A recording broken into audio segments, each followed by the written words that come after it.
हाँ तो मेरे प्यारे दोस्तों, क्या हाल चाल है। चलिए आज मैं आप लोगों को एयर अराउंड अस के बारे में बतलाने वाला हूँ।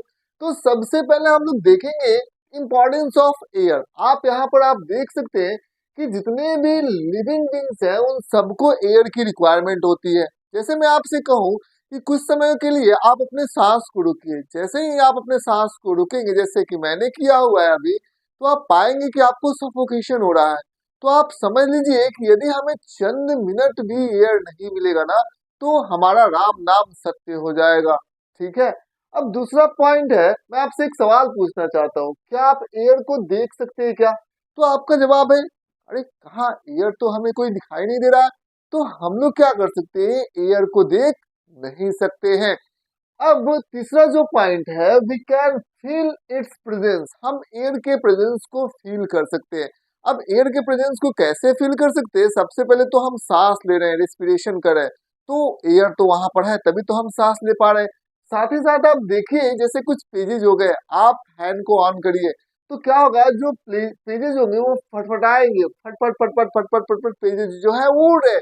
यानी इसका मतलब क्या है, एयर है। साथ ही साथ आप देखिए, आपका काइट जो है वो फ्लाई कर रहा है इन द स्काई। तो काइट फ्लाई कर रहा है, तो आप बताओ कि क्या एयर जो है वो प्रेजेंस है कि नहीं है? बिल्कुल एयर का प्रेजेंस है। यदि एयर नहीं रहता तो काइट कैसे फ्लाई कर सकता था? अब देखिए, सैंड एंड सो डस्ट को हमको अलग करना है। ये विनोइंग एक प्रोसेस होता है। विनोइंग में होता क्या है, सपोज करिए कि हमारे सामने सैंड हो गया। सैंड जो है वो हेवियर पार्टिकल्स हो गए, ठीक है, और उसके साथ साथ छोटे छोटे मॉलिक्यूल्स डस्ट हो गए, ठीक है। अब एक बात बतलाइए, हवा तेजी से बह रहा है, एयर जो है वो विंड ब्लो कर रहा है, तो जो हेवियर पार्टिकल्स हो गए, जैसे कि आपका सैंड होगा, वो क्या आ जाएगा, नीचे गिर जाएगा, ठीक है, नीचे आ जाएगा। लेकिन जो लाइटर पार्टिकल्स होंगे, मान लेते हैं कि आपका सौ डस्ट हो गया, वो क्या हो जाएगा, वो हवा के साथ क्या हो जाएगा, उड़ जाएगा। तो हवा उसको अपने साथ लेके चले जाएगा, तो सौ डस्ट अलग हो गए, और आपके सैंड के पार्टिकल्स हेवियर है तो नीचे गिर गए, और सौ डस्ट इधर आ गए। तो इस तरीके से हम लोगों ने क्या किया, विनोइंग प्रोसेस से हम लोगों ने सैंड और सॉडस्ट को अलग कर लिया। और ये क्यों हुआ, वो एयर के वजह से हुआ। यदि विनोइंग कब इफेक्टिव होगा, जब एयर जो है वो मूव करेगा। एयर मूव नहीं करेगा तो विनोइंग इफेक्टिव नहीं हो सकता है। अब मैं आपसे क्वेश्चन पूछना चाहता हूँ, जैसे कि देखिए, आपने कभी खिड़की देखा है क्या? तो एक एक्टिविटी करते हैं हम लोग, खिड़की ले लेते हैं, तो खिड़की खिड़की हम लोग लगा देते हैं। तो खिड़की कैसे होता है, देखिए यहाँ पर इस तरीके से कुछ खिड़की हो गया, इस तरीके से कुछ फिरकी हो गया। अब हुआ क्या, ये फिरकी हो गया। अब यहाँ पर आप देखेंगे कि जो एयर है वो फ्लो कर रहा है, ऐसे फटाफट एयर फ्लो कर रहा है। तो एयर जब फ्लो करेगा तो आप देखेंगे कि ये फिरकी जो होती है वो क्या करती है, रोटेट करती है। अब हम लोग कह सकते हैं कि जो मूविंग एयर है, उसी ने क्या किया, किसको रोटेट किया, खिड़की को रोटेट किया। तो यहाँ पर फिल इन द ब्लैंक्स में क्या होगा, मूविंग एयर रोटेट्स खिड़की। अब बात करते हैं हम लोग वेदर कॉक के बारे में। तो ये कैसा कॉक होता है, जरा हम लोग समझते हैं। यहाँ पर आप ध्यान दीजिएगा, एक तीर का निशान होता है, समझ में आ गया क्या? ये हमारा हो गया एरो, ये तीर हो गया। अब तीर हो गया, मान लेते हैं हवा इस डायरेक्शन में फ्लो कर रही है, तो जो एरो होगा ना, वो जिस डायरेक्शन में विंड फ्लो करेगा ना, उसी डायरेक्शन में हमारा एरो होगा, ये रोटेट करता है, ठीक है। तो जिस डायरेक्शन में एयर होगा, उसी डायरेक्शन में एरो का डायरेक्शन होगा। तो हम लोग वेदर कॉक से हम लोग पता कर सकते हैं कि आखिर जो विंड जो है वो फ्लो कर रहा है, वो आखिर वो किस डायरेक्शन में फ्लो कर रहा है। अब आइए आगे बढ़ जाते हैं, is air present every year around us? क्या हमारे आसपास चारों तरफ एयर जो है वो प्रेजेंट है? तो इसके जवाब को हम लोग जरा खोजते हैं। सबसे पहले हम लोगों ने क्या किया, यहाँ पर हम लोगों ने ले लिया, एक बोतल ले लिया। बोतल जो था वो उसके अंदर कुछ नहीं था, खाली था। तो हम कहेंगे क्या बोतल के अंदर कुछ है कि नहीं है? तो आप सोच समझ के जवाब दीजिए। आपको बोतल के अंदर कुछ नहीं दिख रहा है, लेकिन आप ये ध्यान दीजिएगा कि एयर को भी हम लोग देख नहीं सकते। तो हम बोतल के अंदर जानना चाहते हैं कि आखिर बोतल के अंदर है क्या। तो हम लोगों ने क्या किया, एक बकेट वाटर ले लिया और बोतल को सीधा इसके ऊपर रख दिया। अब एक बात आपको ध्यान से समझना होगा, क्या इसके अंदर, इस बोतल के अंदर जो है वो वाटर जाएगा क्या? तो जवाब होगा नहीं। क्यों? क्योंकि बोतल के अंदर प्रेजेंट होगा हमारा एयर, और एयर इसके अंदर प्रेजेंट होगा। एयर जो है वो स्पेस को ऑक्युपाई करता है, तो वो वाटर को अंदर ही नहीं जाने देगा, नहीं जाने देगी, क्योंकि इसमें हम क्या है, हम है, पहले हमको निकालो और तब हम वाटर को अंदर जाने देंगे। तो हम कहेंगे कि अच्छा ये बात है। हम लोगों ने थोड़ा टिल्ट किया तो एयर जो है वो बबल्स के रूप में बाहर निकल गया। अब इसके अंदर स्पेस हो गया, तो फटाफट वाटर जो है इस बोतल के अंदर प्रवेश कर जाएगा। तो यही कारण होता है। तो हम लोगों ने देखा, इसमें कंक्लूजन अपने को क्या आया, पहला कंक्लूजन ये आया कि एयर जो होता है ना, ऑक्युपाइज स्पेस, ठीक है, it fills all the space in the बोतल। तो एयर ने क्या किया था, स्पेस को ऑक्युपाइज किया हुआ था, ठीक है, उसने बोतल के सारे स्पेस को ऑक्युपाइज किया हुआ था, जिसकी वजह से वाटर जो है वो अंदर नहीं जा पा रहा था। जब एयर निकलेगा तब वाटर स्पेस हटेगा, तो तब वाटर इसके अंदर जाएगा। दूसरा पॉइंट हम लोगों ने ये देखा कि यार जो एयर है वो हमारे चारों तरफ जो है वो प्रेजेंट है। एयर हमारे चारों तरफ यदि प्रेजेंट नहीं होगा तो हम लोग सांस कहाँ से ले पाएंगे। तो एयर हर एक जगह जो हमारे अगल बगल है वो प्रेजेंट है। तो एक बात आपको पता होगा जो हम लोग यहाँ पर समझेंगे वो ये है कि कैन वी सी थ्रू, क्या हम लोग एयर के थ्रू देख सकते हैं क्या? तो इसका जवाब है बिल्कुल भी, हम एयर के थ्रू देख सकते हैं। क्यों? क्योंकि एयर जो है वो ट्रांसपेरेंट होता है। मान लेते हैं कि आप है और आपका भाई है और बीच में क्या है, एयर है। तो एयर है तो एयर जो है ना वो क्या कर सकता है, एयर के थ्रू लाइट जो है आ जा सकता है। तो एयर क्या हो गया, ट्रांसपेरेंट हो गया, जिसकी वजह से हम लोग एयर के थ्रू देख सकते हैं। We can see through air. क्यों? Because air is transparent. ये चीजें आप लोगों को समझनी थी। अब अगला पॉइंट अपने को देखना है, एटमोस्फेयर।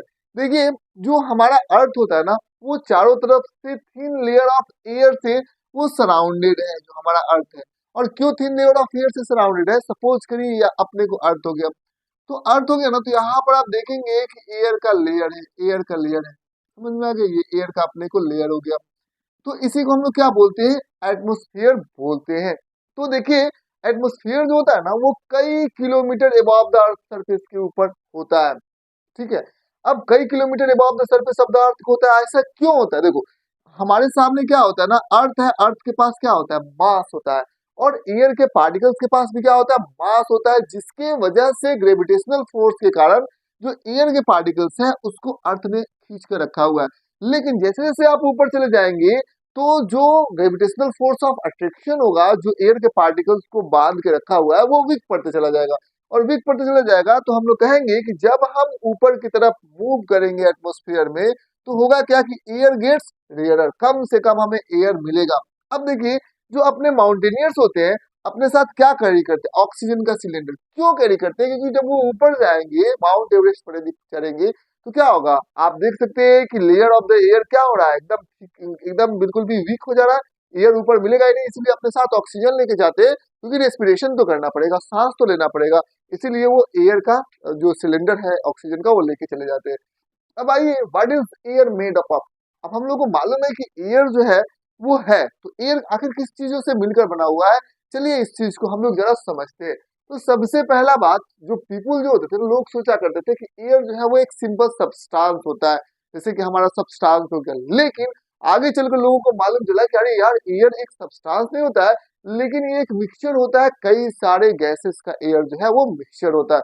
तो सबसे पहले हम लोग देखेंगे कैसे कि एयर के अंदर वाटर वेपर जो है वो प्रेजेंट है। चलिए हम लोग एक एक्टिविटी करते हैं। मान लेते हैं गर्मी का महीना है, आप लोगों ने क्या किया, पानी को ठंडा कर दिया, कूल वाटर कर दिया। अब होगा ये कि जो एटमोस्फेयर है, मान लेते हैं एटमोस्फेयर, एटमोस्फेयर के अंदर जो है एयर है, ठीक है। और एयर में क्या होगा, वाटर वेपर भी होगा। क्यों? क्योंकि आप इवोपरेशन होता है, सी वाटर इवेपोरेट कर जाता है, चाहे आप वाटर को बॉयल कर देते हैं, धीरे धीरे आप देखेंगे कि वाटर जो है वो कम होता जा रहा है, ऊपर निकलते चला जा रहा है गैस के फॉर्म में, वाटर वेपर के फॉर्म में, बॉयल हो गया वाटर, इवेपोरेशन हो गया। तो जिसकी वजह से आप देखेंगे एयर के अंदर वाटर वेपर भी क्या हो जाता है, प्रेजेंट हो जाता है। अब ये वाटर वेपर एयर के अंदर होता है, जैसे ही ये कूल वाटर के कंटेक्ट में आता है तो वो वाटर वेपर किसमें कन्वर्ट हो जाता है, वाटर में ठंडा होकर, ठीक है। अब आप देखेंगे कि बोतल के ऊपर क्या हो जाएगा, टीनी ड्रॉपलेट्स ऑफ वाटर आपको देखने को मिल जाएगा, ठीक है। तो आप यहाँ पर देख सकते हैं presence of water is important for water cycle. तो वाटर का प्रेजेंस इंपॉर्टेंट है वाटर साइकिल के लिए। कैसे वाटर का प्रेजेंस इंपॉर्टेंस है? सपोज करिए यहाँ पर आपका सी वाटर हो गया, तो सी वाटर हो गया, यहाँ पर वाटर जो है वो वेपोराइज किया, तो वाटर वेपोराइज किया, यहाँ पर वाटर के ढेर सारे मॉलिक्यूल्स हो गए, ठीक है, कोई दिक्कत की बात नहीं है। अब क्या हो गया, ये लैंड हो गया, तो सी वाटर से वाटर वेपोराइज हो गया, क्लाउड्स बन गया। अब एयर ने इसको पुश किया, पुश करते करते करते करते कहाँ पर आ गया, लैंड पर आ गया, लैंड पर क्या हो गया, बारिश हो गया। फिर ये बारिश का पानी क्या हो जाएगा, दूसरा सी में चला जाएगा। इस तरीके से आप देख सकते हैं कि सी से कहाँ बना, क्लाउड्स में, क्लाउड से कहाँ आया, लैंड के ऊपर, लैंड पर ऊपर क्या होगा, बारिश हुआ। और बारिश के बाद की फिर कहाँ चलेगा, सी में। तो एक साइकिल बन गया कि नहीं बन गया? इसी को हम लोग क्या बोलेंगे, वाटर साइकिल। और इसमें वाटर वेपर का कितना इंपॉर्टेंट रोल प्ले कर रहा है ना, और एयर भी इंपॉर्टेंट रोल प्ले कर रहा है, ये आपको समझने की बात है। तो चलिए अब हम लोग बात कर लेते हैं ऑक्सीजन के बारे में, जो कि कहाँ पर प्रेजेंट होता है, एयर के अंदर प्रेजेंट होता है। तो हम लोगों को करना है एक एक्सपेरिमेंट, और इस एक्सपेरिमेंट में हम लोग क्या करेंगे, हम लोग दो मोमबत्ती लेंगे, ठीक है, और एक मोमबत्ती के ऊपर हम लोग एक ट्रांसपेरेंट ग्लास लगा देंगे। अब हम ये देख रहे हैं कि धीरे धीरे जिसके ऊपर हम लोगों ने ग्लास लगाया हुआ था, वो मोमबत्ती जो है वो बुझ रहा है, और धीरे धीरे वो क्या हो जाएगा, बुझ जाएगा। इसके पीछे का कारण क्या है, इसके पीछे का कारण ये है कि जब आपने ग्लास लगा दिया तो बाहर जो एयर है उसके कंटेक्ट में अब ये नहीं आएगा। अब होगा क्या कि इसके अंदर जो ऑक्सीजन प्रेजेंट होगा ना, ऑक्सीजन क्या करता है, बर्निंग को सपोर्ट करता है। धीरे धीरे धीरे धीरे ये जो लॉ है वो उस ऑक्सीजन को कंज्यूम करेगा, तब तक वो बर्न करता रहेगा, क्योंकि बर्निंग के लिए हमें ऑक्सीजन की जरूरत होती है। अब एक ऐसा समय आएगा जब ऑक्सीजन पूरी तरीके से खत्म हो जाएगा, तो ये बर्न नहीं कर पाएगा, ये क्या हो जाएगा, बुझ जाएगा, खत्म हो जाएगा, ठीक है। लेकिन यहाँ पर क्या है, ये लगातार एयर के कंटेक्ट में है, ठीक है, तो जिसकी वजह से इसमें ऑक्सीजन की कभी कमी होगी ही नहीं, और ये कभी बुझेगा ही नहीं। ये चीजें आपको समझ लेना जब तक ये पूरी तरीके से खत्म ना हो जाए। तो हम लोग कहते हैं कि the component of air which support burning is known as oxygen. Oxygen क्या होता है, वो एयर का कंपोनेंट जो कि बर्निंग को सपोर्ट करता है। ऑक्सीजन के बिना हम बर्निंग नहीं कर सकते। अब बात कर लेते हैं नाइट्रोजन के बारे में। तो नाइट्रोजन क्या होता है, जैसे कि इस एयर में आप देख सकते हैं, इस एयर के अंदर ऑक्सीजन पूरी तरीके से खत्म हो चुका है। तो जब जो इसमें बचा हुआ है ना, वो मेनली क्या रूप से बचा हुआ है, वो मेनली नाइट्रोजन बचा हुआ है। और नाइट्रोजन जो है वो बर्निंग को सपोर्ट करेगा कि नहीं करेगा, नहीं करता है। तो वो कंपोनेंट ऑफ एयर जो बर्निंग को सपोर्ट नहीं करता है, उसको हम लोग क्या बोलेंगे, नाइट्रोजन बोलेंगे। अब आइए बात कर लेते हैं हम लोग कार्बन डाइऑक्साइड के बारे में। तो कार्बन डाइऑक्साइड क्या होता है, देखिए बहुत बार ऐसा होता है, हवन होता है और ठीक ढंग से जो लकड़ी होती है वो नहीं जल पाती, जिसकी वजह से क्या होता है, चारों तरफ धुआं धुआं हो जाता है। फिर हमें क्या हो जाता है, सफोकेशन होता है, हमें सांस लेने में प्रॉब्लम होती है। उस समय आप देख सकते हैं कि जो कार्बन डाइऑक्साइड है ना, वो एक्सेस अमाउंट में क्या हो जाता है, प्रोड्यूस हो जाता है। समझ में आएगा। अब देखिए, अब होता क्या है कि अब जो कार्बन डाइऑक्साइड होता है ना, जो हमारे एयर में प्रेजेंट होता है, वो काफी कम मात्रा में कार्बन डाइऑक्साइड एयर के अंदर क्या होता है, प्रेजेंट होता है। ये चीजें आपको समझना होगा। आप देख सकते हैं कि जितने भी प्लांट्स होते हैं और एनिमल्स होते हैं, वो क्या करते हैं, जब वो रेस्पिरेशन कर रहे होते हैं, जब वो सांस ले रहे होते हैं, तो वो ऑक्सीजन को कंज्यूम करते हैं और कार्बन डाइऑक्साइड को प्रोड्यूस करते हैं रेस्पिरेशन के, जब वो करते हैं। तो ये चीजें आपको समझना होगा। जब भी आप बर्निंग करते हैं, कुछ भी चीजें आप जलाते हैं, तो उस समय कार्बन डाइऑक्साइड क्या हो जाता है, प्रोड्यूस होता है। आज लेके जाइए कागज, कागज को आप जला कर देखिए साहब, उसके अंदर क्या होगा, कार्बन डाइऑक्साइड प्रोड्यूस होगा। हम लोग सांस ले रहे हैं, प्लांट्स भी सांस ले रहा है, एनिमल्स भी सांस ले रहे हैं, दोनों के दोनों रेस्पिरेशन कर रहे हैं, और दोनों के दोनों क्या प्रोड्यूस करेंगे, कार्बन डाइऑक्साइड प्रोड्यूस करेंगे, और कंज्यूम क्या करेंगे, ऑक्सीजन को कंज्यूम करेंगे। अब यहाँ पर आप देख सकते हैं डस्ट एंड स्मोक। तो डस्ट एंड स्मोक भी कहाँ प्रेजेंट होता है, एयर के अंदर प्रेजेंट होता है। अब होता क्या है कि जब भी हम फ्यूल को बर्न करते हैं ना, तो स्मोक का प्रोडक्शन हो जाता है, धुआं चारों तरफ आपको देखने को मिलेगा। अब जो स्मोक होता है ना, वो उसके अंदर बहुत सारे गैसेस होते हैं, फ्यू गैसेस होते हैं, और छोटे छोटे डस्ट के पार्टिकल्स होते हैं, और ये हमारे लंग्स के लिए काफी ज्यादा हार्मफुल हो जाता है, ठीक है।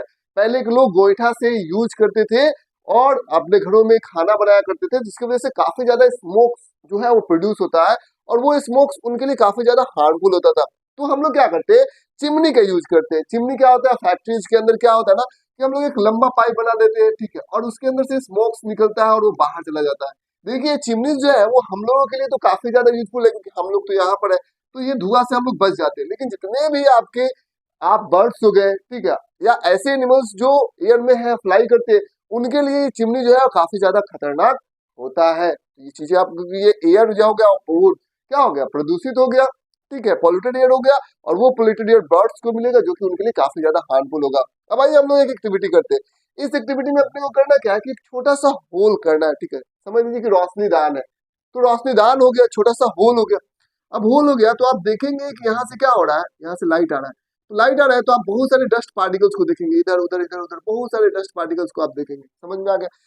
अब ये डस्ट पार्टिकल्स को आप देख रहे हैं, कहाँ पर देख रहे हैं, ये रोशनीदान में आप देखेंगे छोटे छोटे इधर उधर उधर उधर मूव कर रहा है। तो इस एक्टिविटी से हमें कंक्लूजन क्या मिल रहा है, कंक्लूजन ये मिल रहा है कि जो भी एयर है वो क्या कंटेन करते हैं, डस्ट पार्टिकल्स को कंटेन करते हैं। एयर के अंदर डस्ट पार्टिकल्स होते हैं। अब देखिए, ये जो प्रेजेंस होता है डस्ट पार्टिकल्स का एयर के अंदर, वो टाइम टू टाइम और प्लेस टू प्लेस वेरी करता है। कहीं कहीं डस्ट पार्टिकल्स, जैसे मान लेते हैं यहाँ पर टाइम को सबसे पहले हम लोग देखेंगे, तो इस टाइम टाइम में हम फिक्स टाइम में देखेंगे कि यहाँ पर डस्ट पार्टिकल्स बहुत ज्यादा हो सकते हैं, ठीक है, यहाँ पर कम हो सकते हैं। तो एक ही समय में अलग अलग प्लेस पर अलग अलग अमाउंट ऑफ डस्ट पार्टिकल्स पाए जा सकते हैं, ठीक है, समझ में आ गया क्या। और आप देख सकते हैं एक ही प्लेस को आप नोटिस करिए, एक ही प्लेस पर कभी डस्ट पार्टिकल्स यहाँ पर ज्यादा रहेंगे और कभी कम रहेंगे, तो हम लोग कहेंगे कि टाइम टू टाइम आपका डस्ट पार्टिकल्स जो है वो क्या हो रहा है, वो बदल रहा है, ठीक है। और प्लेस टू प्लेस भी डस्ट पार्टिकल्स चेंज करेंगे। अब हम लोग यहाँ पर देखेंगे, we should not breathe through. देखिए हम लोगों को कभी भी माउथ से ब्रीथ नहीं करना चाहिए। माउथ से ब्रीथ क्यों नहीं करना चाहिए, बहुत सारे डस्ट पार्टिकल्स है। आप डायरेक्ट माउथ से ब्रीथ करिएगा ना तो वो डस्ट पार्टिकल्स आपके लंग्स तक जाएंगे और ये डस्ट पार्टिकल्स काफी ज्यादा हार्मफुल होते हैं। लेकिन यदि हम लोग नॉस्ट्रिल से सांस लेंगे ना तो होगा कि जितने भी फाइन हेयर है ना, जो नॉस्ट्रिल्स के अंदर हमारे अंदर होते हैं, अब आपको विश्वास नहीं हो रहा है तो आप देख सकते हैं मेरे भी नोज के अंदर नॉस्ट्रिल्स के अंदर बहुत सारे फाइन हेयर्स है, म्यूकस है। वो क्या करता है, जितने भी डस्ट पार्टिकल्स है वो आपको चिपका लेता है, ठीक है। इसकी वजह से डस्ट पार्टिकल्स जो होता है ना वो लंग्स तक नहीं जाते और जिसके कारण हमारा लंग्स जो होता है वो हेल्दी होता है। अब बात कर लेते हैं, air contain some gases, water vapour and dust particles. तो एयर क्या कंटेन करता है, गैसेस। गैसेस में जैसे क्या, nitrogen, oxygen, carbon dioxide. Water vapour contain करता है और डस्ट पार्टिकल्स को एयर कंटेन करता है।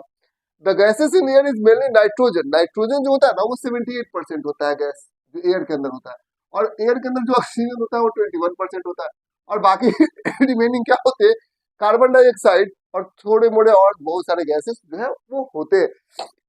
अब आप देख सकते हैं कि मैं आपसे एक क्वेश्चन पूछना चाहता हूँ, आप लोगों ने कभी पुलिस अंकल को देखा है क्या, वो मास्क को पहने हुए होते हैं, क्यों ऐसा वो करते हैं। तो जो पुलिस अंकल होते हैं वो मास्क को पहने हुए होते हैं, क्यों होते हैं, क्योंकि देखिए साहब बहुत सारे डस्ट पार्टिकल्स है, आपने बिल्कुल समझा, और ट्रैफिक होती है, धुआं धुआं है, डस्ट पार्टिकल्स है। तो मास्क जो होता है ना उनको डस्ट पार्टिकल से क्या करता है, बचाता है। इसीलिए जो भी पुलिसमैन होते हैं वो क्या करते हैं, मास्क को पहना करते हैं। दूसरा क्वेश्चन आप देख सकते हैं कि जो ग्लास होता है ना कार रोड का, चाहे आपका विंडो का वो काफी ज्यादा हेजी हो जाता है। क्यों हो जाता है हेजी, तो उसके पीछे का कारण क्या होता है, जरा आप इसको समझिए। ग्लास है, ग्लास के ऊपर बहुत सारे डस्ट जो होंगे वो हो जाएंगे जिसकी वजह से वो हेजी हो जाएगा। वाटर के ड्रॉपलेट्स भी इसके ऊपर क्या हो सकते हैं, वो आ सकते हैं, जिसकी वजह से ये क्या हो जाता है, हेजी हो जाता है भाई।